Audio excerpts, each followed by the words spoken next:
Dear students, welcome to session 2। कल के session में हमने कोरिलेशन का थ्योरी करने के बाद स्कैटर डायग्राम मेथड का प्रैक्टिकल किया था, जो आपने बहुत अच्छे से समझ के अपना होमवर्क भी सबमिट कर दिया है। Now today we don't have much theory to discuss, but we'll go with practical portion of the chapter. इस चैप्टर में से हमें जो एक क्वेश्चन 5 मार्क्स के लिए मिलने वाला है, which is question number 43 in the board examination paper. It is question number 44. It's not 43. We'll make a correction here. It is question number 44 in the board examination paper. आप अपने कल के लिखे हुए नोट्स में भी ये चीज़ को करेक्ट कर देंगे. It is question number 44, not question number 43. So, जो ये क्वेश्चन नंबर 44 हम बोर्ड एग्जामिनेशन पेपर में अपीयर करते हैं, ये 5 मार्क्स सीधे सीधे हमको दे देता है, और generally that sum is of Karl-Pearson method. Sir, तो is it mentioned in the question paper कि Karl-Pearson method लगाना है? Yes, it is mentioned. If it is even not mentioned, तो भी हमको यही method यूज करना है. So, method is Karl-Pearson's method. His method's name is product moment method. Karl-Pearson method में we have 6 different formulas. So, हम वो 6 के 6 फॉर्मूला आपस में कैसे लिंक्ड हैं, कैसे फर्स्ट में से सेकंड, सेकंड में से थर्ड, थर्ड में से फोर्थ कैसे बनता है, उसका डिस्कशन भी तब करेंगे जब हमारे ये 6 के 6 फॉर्मूला खत्म हो जाते हैं। फॉर द मोमेंट अभी हम सिर्फ एक फॉर्मूला जो हमें हर सम में काम आ सकता है, वो फॉर्मूला समझ के उसका सम स्टार्ट करेंगे। So formula number 1, method number 1 is R is equals to n sigma xy minus sigma x sigma y divided by root of n sigma x square minus sigma x whole square another root of n sigma y square minus sigma y whole square। आप एक बार ये formula note करेंगे अपने पास, और ये formula के अंदर हमको कौन सी चीज चाहिए रहेगी, हम कैसे कैलकुलेशन करेंगे, वो एक मैं सम के थ्रू आपको सिखा रहा हूं। फॉर द मोमेंट आप पहले इतना सिर्फ समझ लेंगे कि इस सम को सॉल्व करने के लिए हमको x और y, xy का इंटू x का स्क्वायर y का स्क्वायर चाहिए रहेगा। सो अब तो कैलकुलेटर अलाउड है, तो आप 100 का भी स्क्वायर कर देंगे, 500 का भी स्क्वायर कर देंगे, but if the values are large so it become difficult to deal with those values. So even जब पहले कैलकुलेटर अलाउड नहीं होता था, तो at that time it was impossible to deal with those values. So अभी हम ऐसा एक फॉर्मूला के बारे में समझ सकते हैं कि ये फॉर्मूला, डायरेक्ट फॉर्मूला, तब तक ही सूटेबल है when the values given are very small, may be less than 20-30, जिसको थोड़ा इजीली डील किया जा सके। एल्स जब वैल्यूज बड़े हो जाते हैं तो हम डेली बेसिस पे नया मेथड सीखेंगे, तो आपको उसका भी सॉल्यूशन मिल जाएगा। सो आई रिपीट, ये वाला फॉर्मूला ऐसे तो हर सम में यूज किया जा सकता है, बट अगर कोई स्टूडेंट ये सम सॉल्व करने के लिए अगर 20-30 से छोटे वैल्यूज हैं तब तक ये फॉर्मूला यूज करता है, तो उसको वो कैलकुलेशन इजी रहता है। So now all of you formula note करें, so that we shall start with the practical. Now let us start doing sum number 1 from page number 2.16। आप अपनी स्क्रीन पे सम का क्वेश्चन देख सकते हैं। Late us start referring. The details of monthly cell of mobile phones and profit for the last 6 months of a company making mobile phones are given below. So what we are given? We are given number of mobile phones and accordingly profit. वापस gas करिएगा, profit के हिसाब से number of mobile phones आएंगे कि number of mobile phones के हिसाब से प्रॉफिट डिसाइड होगा? So number of mobile phones जितने ज्यादा बिकेंगे, प्रॉफिट उतना ज्यादा होगा। So here cause is this, effect is profit. Cause is number of mobile phones, effect is profit. So now a student may ask me कि sir ये number of mobile phones और profit के bracket में जो लिखा हुआ है 1000 units या लैक्स, इसका मुझे अभी कुछ करना है? सो नहीं, कोरिलेशन के चैप्टर में इसका हमको कोई यूज नहीं है, बिकॉज एक और 1 लाइन आंसर आपको अभी गिफ्ट मिल रहा है। Correlation is a unit free measure. Correlation का कोई यूनिट ऑफ मेजरमेंट नहीं होता, उसके बाजू में केजी, लीटर, मीटर, रुपीस कुछ नहीं आता। सो इवन हम ये फैक्ट भी याद करेंगे और अकॉर्डिंगली उसका कोई यूज नहीं है। So now number of mobile phones and profit are given. Find the correlation coefficient between these two, that is number of mobile phones and profit. So question जो आपके स्क्रीन पे दिख रहा है उसको देख देख के आप x और y के वैल्यूज नोट करेंगे. So सबसे पहले हम नोट करेंगे x is number of mobile phones sold, y is profit. x is 3, 8, 12, 5, 7, 5 and y is 6, 10, 15, 10, 9, 8. It is 3, 8, 12, 5, 7, 5, 6, 10, 15, 10, 9, 8. All of you, ये जो क्वेश्चन आपने मेरे साथ नोट किया तो आपने शायद देखा होगा कि मैंने वैल्यूज 2 बार रेफर किए.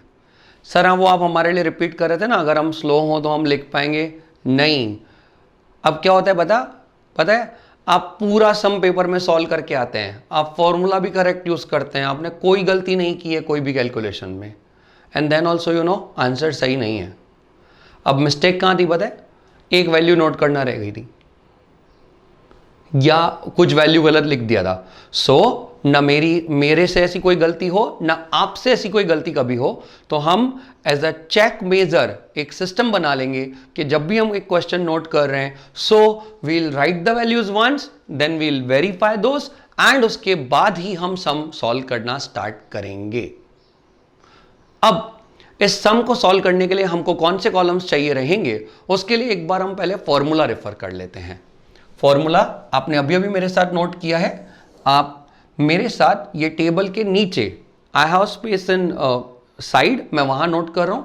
आप जहां ये टेबल बनाएंगे उसके एग्जैक्टली नीचे आप ये फॉर्मूला मेरे साथ नोट करें. Start noting. It is r is, हमने अभी अभी नोट किया था, n sigma x y minus sigma x sigma y divided by root of n sigma x square minus sigma x whole square, another root n sigma y square minus sigma y whole square. अब आपने जैसे ये formula मेरे साथ note किया, हम पहले इस फॉर्मूला को लर्न करने का ट्रिक पहचानेंगे. फॉर्मूला अब ऐसे तो हर कोई इसको 10 बार लिख के 20 बार लिख के लर्न कर ही लेगा, बट मैं थोड़ा आपके साथ शेयर कर सकता हूं कि ये फॉर्मूला मैं कैसे आपको याद करा सकता हूं. आप सिर्फ न्यूमरेटर याद करें बेटा. Say it again, n sigma x y minus sigma x sigma y, n sigma x y minus sigma x sigma y, n sigma x y minus sigma x sigma y. I hope it is learned. अब divide का sign लगाइए. अब ऐसा समझिए, मुझे इतना पता होना चाहिए, अपॉन में 2 रूट लिखूंगा. हाँ, जब रूट के अंदर कुछ भी लिखना है तो ऊपर न्यूमरेटर वाले टर्म्स को ही एक्स तो दोनों को x समझेंगे, y तो दोनों को y समझेंगे. मैं प्रैक्टिकली दिखाता हूं. अब देखिए मैं अपॉन का टर्म कैसे लिख रहा हूं. n same, sigma same, x ये भी x, तो x will become x square. Minus same, sigma x ये भी सिग्मा x, तो सिग्मा x होल स्क्वायर. तो आपको ये लर्न करने का कोई जरूरत नहीं है. लर्न हो जाता है तो अच्छी बात है, ना लर्न हो, सर ये ट्रिक मुझे कहाँ काम आएगा. पता है कई बार एग्जाम में फॉर्मूला लिखते लिखते हमको याद नहीं आता है फॉर्मूला क्या था, तो हमें पता हो कि मैंने वो किस तरह से बनाया था, तो शायद तुम्हें वो फॉर्मूला याद आ जाएगा और तुम गलती नहीं करेंगे. So again here n sigma x नहीं, अभी y y, so y y is y square, minus same sigma y is sigma y square. या ऐसे भी समझ सकते हैं कि यही ब्रैकेट यहां कॉपी मारना है, एक्स की जगह वाई लिखना है. So say the formula again once, n sigma xy minus sigma x sigma y divided by root of n sigma x square minus sigma x whole square, another root of n sigma y square minus sigma y whole square. Now इस formula को use करने के लिए हमें क्या क्या चाहिए होगा. Late us start understanding. n is number of pairs available. Pairs is values. So this is 1 pair, 2nd pair, 3rd pair, 4th pair, 5th pair, 6th pair. So n तो आया 6. हमें चाहिए सिग्मा एक्स वाई. सर ये बीच का sign क्या होता है? कुछ नहीं है, यानी इंटू है बेटा, कोई साइन नहीं यानी इंटू. तो हम n और सिग्मा एक्स वाई का इंटू करना चाहेंगे, तो we need sigma x y. तो सिग्मा एक्स वाई तब मिलेगा जब x और y का इंटू हो जाएगा. Minus sigma x sigma y, तो हम यहां एक्स और वाई का टोटल लगाएंगे, so will get sigma x sigma y upon के लिए n is already found sigma x square, so sigma x square और सिग्मा एक्स होल स्क्वायर ये दो अलग चीजें हैं। सर क्या डिफरेंस है इन दोनों में? बेटा दिस इज एक्स स्क्वायर का total and this is x के टोटल का स्क्वायर। ऑब्वियसली आप समझ सकते हैं, स्क्वायर करके टोटल करना है, टोटल करके स्क्वायर करना है। सो टोटल करके स्क्वायर करना है, so total is already ready, हम सीधा स्क्वायर करेंगे, वो मैं दिखा रहा हूं। एंड जब एक्स स्क्वायर करके टोटल करना है तो we need one column x square and sigma y square, so again we need y square. So अब as a rule of thumb या एज अ मेथड, अब हर स्टूडेंट ये अपने माइंड में फिक्स कर देगा कि मुझे जब ये सम सॉल्व करना है तो I need 5 columns, I need x y, x और वाई का into x square y square. जब मेरे पास ये 5 टोटल रेडी हो जाते हैं, I am ready to use this formula. Let us start. Values तो आपने नोट करके रखे हैं, आपको मैंने बोला था आप जब पढ़ने बैठे तो कैलकुलेटर जरूर लेके बैठेंगे। So let us start. Calculator पे हम इन चीजों को कैलकुलेट करना चालू करेंगे। ऑल ऑफ यू आप खुद टोटल लगाएं, मैं भी टोटल लगा लूंगा। 3 8 12 5 7 5, this is 40, y 6 10 15 10 9 8, this is 58. I'll repeat, 3 8 12 5 7 5 is 40, 6 10 15 10 9 8 is 58. Let us now take ahead, calculator ले लीजिए और आप मेरे साथ कैलकुलेट करिए।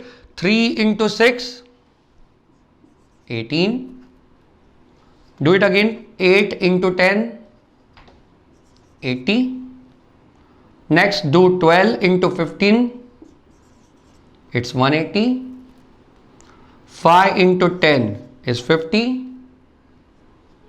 make it now 7 into 9 63, and finally make out 5 into 8 is 40.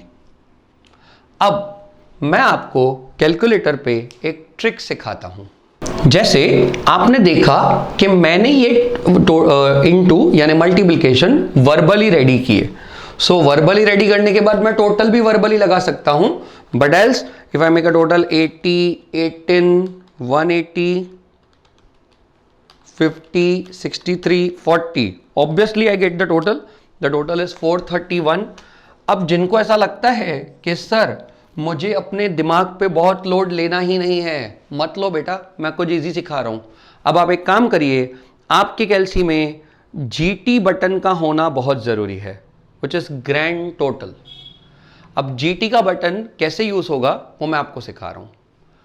As soon as आप ध्यान से देखिएगा, ऑन रहा कैलसी, आप कैलसी पे लिखेंगे 3 into 6 इक्वल्स, कोई और बटन नहीं दबाना है। It is 8 into 10 80, आपको कोई और बटन नहीं दबाना, बीच में ऑन एसी मत दबाइएगा। 12 into 15 equal, 5 into 10 equal, 7 into 9 equal, 5 into 8 equal. अगर आपने बीच में कभी भी ऑन एसी बटन नहीं दबाया है तो अब आप सीधा जीटी का बटन दबाएं, directly press GT, so will get the total immediately which is 431। अब कोई बच्चों ने शायद नोट किया हो, मेरे इस कैलकुलेटर में जीटी का बटन नहीं था। सर तो भी आपका टोटल कहां से आ गया? So I will share it like this, आप प्रोसीजर वही फॉलो करेंगे। 3 into 6 इक्वल, जीटी नहीं है तो एम प्लस दबाते जाइए। 8 into 10 इक्वल, एम प्लस दबाते जाइए। 12 into 15 इक्वल, जीटी दबाइए। 5 into 10 equal, sorry M plus दबाइए। 7 into 9 इक्वल, एम प्लस दबाइए। 5 into 8 इक्वल, एम प्लस दबाइए। जब आपके सारे आंसर्स इक्वल होने के बाद आपने एम प्लस दबाए, you need to press MRC. MRC press करने से भी आपको टोटल डायरेक्ट मिल जाएगा। अब एक बार ये कॉलम रेडी हो चुका है, so now will make square of x. Square of 3 is 9, square of 8 is 64, square of 12 is 144, square of 5 is 25, square of 7 is 49, square of 5 is 25. Now अगर आप वर्बली करके टोटल लगा रहे हो तो भी ठीक है, else squaring technique is this is very simple. Remember 3 into 3 equal करने से भी स्क्वायर आता है. This is the wrong way, ये लंबा मेथड है. Shortcut is 3 into equals to, आपको स्क्वायर मिलेगा. 8 इंटू इक्वल्स टू आपको स्क्वायर मिलेगा. 12 इंटू इक्वल्स टू आपको स्क्वायर मिलेगा. 5 इंटू इक्वल्स टू आपको स्क्वायर मिला. 7 इंटू इक्वल्स टू आपको स्क्वायर मिला. एंड 5 इंटू इक्वल्स टू आपको स्क्वायर मिला. As soon as you are ready with this, आपने अगर बीच में ऑन एसी नहीं दबाए, फिर से जीटी का बटन दबाएं, तो if you press GT you get the total. शायद आप मेरे से पहले अब ये टोटल के साथ रेडी हैं. The total is yes right 316. same as with y, 6 squared 36, 10 square 100, 15 square 225, 10 square is 100, 9 square is 81 and 8 square is 64. 6 10 15 10 9 8 का square. I'll repeat before I make total. x और y क्वेश्चन में दिए रहेंगे. x और y का into is xy, x का square is x square, y का square is y square. Let me make the total. Obviously आप मेरे सामने बैठे होते तो मैं टोटल आपसे ही पूछ लेता, बट अभी फॉर द मोमेंट मैं टोटल खुद लगा दे रहा हूं. So the total is 606. So total of x y is 431. Summary, total of x is 40, total of y is 58, total of x square is 316 and total of y square is 606. आपने एक बार ये सारे total ready कर दिए हैं. आपको summary लिखने की कोई ज़रूरत नहीं है. इन केस मैं वो इसलिए लिख रहा हूँ कि कई बार बच्चे टेबल एक पेज पे बनाते हैं और फॉर्मूला दूसरे पेज पे करते हैं. सो अगर आप टेबल एक पेज पे बना रहे हो, सॉल्यूशन दूसरे पेज पे कर रहे हो, तो समरी में लिखे हुए टोटल्स आपको काम आएंगे. Now let us start substituting the values. You are very clear with the same. Yes, tell me n is 6, sigma x y is 431, sigma x is 40, sigma y is 58. I'll repeat मैंने values कहां से लिए. n is 6 values हैं. sigma xy is 431 जो sigma xy का total है, minus sigma x sigma y, वापस बीच में कोई साइन नहीं है तो इंटू का साइन आएगा. 40 into 58 in upon n is 6, x square is 316, x का total is 40, the square of that, n is 6, y square is 606, y का टोटल is 58 का स्क्वायर. हम आगे कुछ भी कैलकुलेट करना स्टार्ट करें उससे पहले एक बार फॉर्मूला फिर से समझ लेंगे. n is 6 वैल्यूज हैं. Sigma x y is the total of xy which is 431. Total of x, total of y, total of x is 40, total of y is 58, so it is 40 into 58. n is 6, x square का total is 316, x का total is 40, so the square of 40, x square is square of 40, n is 6, y square का total is 606, y का total is 58, the square of that. Now it is 6 into 431 is 2586. 40 into 58 is 2320. 6 into 316 is 1896. 40 square is 1600. और it is clear, ये इसका into है और 40 का square है. 6 into 606 is 3636. 58 square is 3364. Let us find out the differences. Sign clear है. 2586 minus 2320 is 266. 1896 minus 1600 is 296. 3636 minus 3364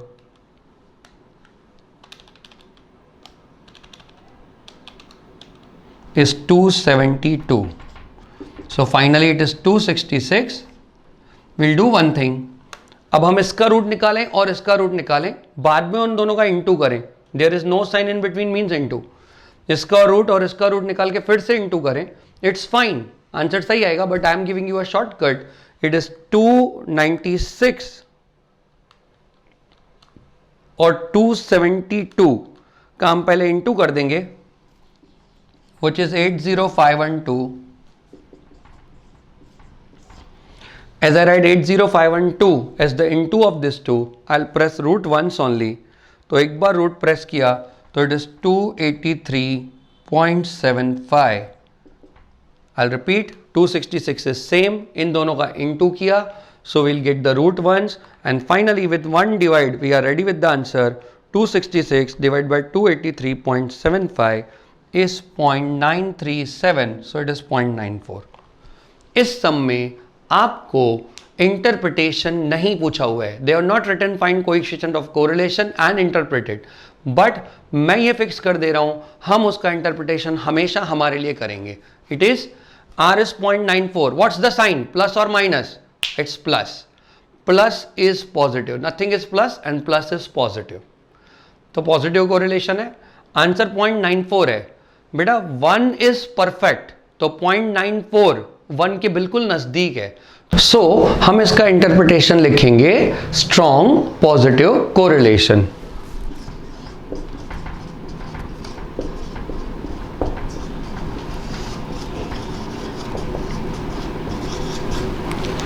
so dear students, अब इसके साथ हमने एक अपना first sum with interpretation complete कर दिया है. सो नाउ एक काम करते हैं, हमने फर्स्ट सम जैसे ही खत्म किया है तो हर बार आर के वैल्यू को कैसे इंटरप्रेट किया जाएगा हम उसका एक छोटा सा ओवरव्यू ले लेते हैं. जैसे अगर कोई भी सम में इंटरप्रिटेशन पूछा हुआ है तो वो आप सही से लिख पाएं. फॉर इंटरप्रिटेशन ऑफ आर हमें दो चीजों को देखना होता है. 1 sine of the answer and 2 exact value of the answer. So आप बोर्ड पे ध्यान से देखें, मैं इंटरप्रिटेशन के लिए आपको कुछ समरी लिखवा रहा हूं, आप ये जरूर नोट करेंगे. It is if answer is positive और एग्जैक्ट +1 आ रहा है, सो वी से perfect positive correlation.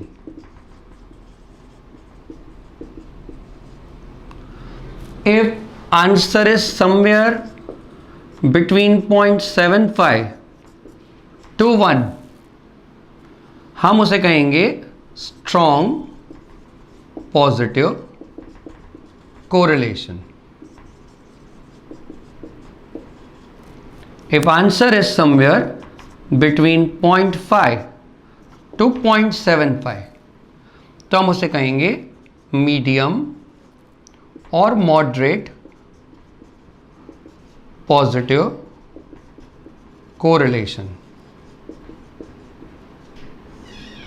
And if answer 0.5 से भी कम आ रहा है, that is it is between 0 to 0.5,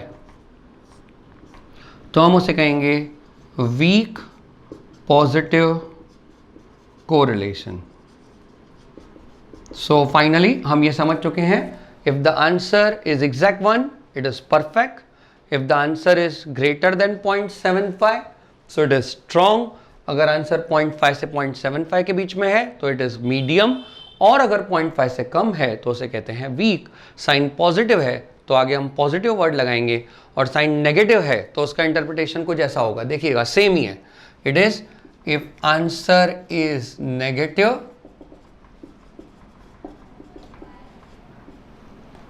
-1 is called perfect negative. Between -0.1 to -0.75, that is 0.75 ही एक मेन क्राइटेरिया है, हम उसको ही देखेंगे. So it is called strong negative. अगर आंसर 0.5 और 0.75 के बीच में है तो मॉडरेट नेगेटिव, एंड अगर आंसर 0 से 0.5 के बीच में है ऑन नेगेटिव साइड तो इसे कहेंगे वीक नेगेटिव कोरिलेशन।